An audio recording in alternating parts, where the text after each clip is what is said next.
Okay, now my super awkward intro.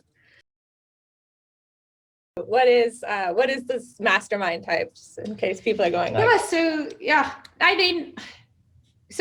don't know if you've heard of this concept of like the creator economy, or like passion economy, but it's these people who have a skill set, and maybe in the past they might have worked as like a coach, but they have like a deep knowledge in one area. So I think the best way to describe it is an example. We have like a retail coach. She has like, in a previous life, she was like a manager of a lot of like department stores and retailers.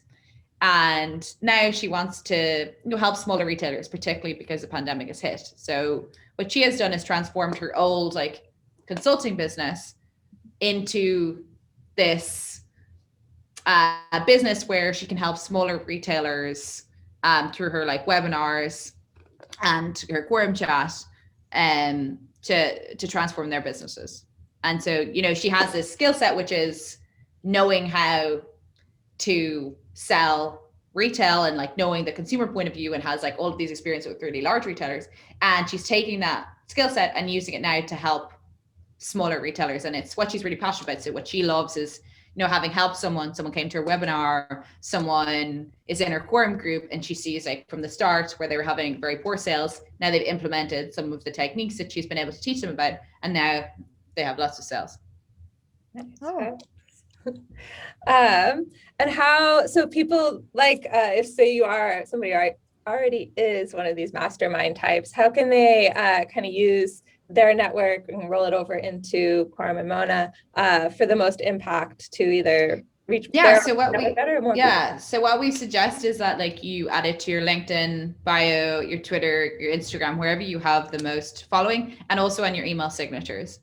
And so that way you get like a lot of organic people, like organic growth, and people coming and visiting your site, and then knowing what you're offering as well. We've seen people like freelance type people use it as like almost a pricing page. So, someone gets in touch with you. Like a lot of the time for people who are starting out, it's really difficult to like have that awkward conversation. Like, oh, how much do you charge? Or someone asks you, oh, will you do this for me? And it's really, really difficult when you're starting out to be like, okay, well, I charge, like €100 for an hour. That's what your time's worth. It's important, but that's a very, very hard conversation to have. And so being able to say, yeah, no problem, here's my Mona page, you can book, is a very, very simple way for them to start doing that without that kind of awkwardness. It's always a problem. Yeah, it's always because everybody's trying to get the best deal, and especially when you're on your own and you're freelancer, then you tend to devaluate yourself. Is it something that you've seen with young creators that kind of like, oh, I don't know what is my value, so I kind of almost feel guilty to charge you for something? For sure. And like there's always a line between like your network, because like your first customers are going to probably be people and it's like a friend I'd give free advice to, but also this is my job.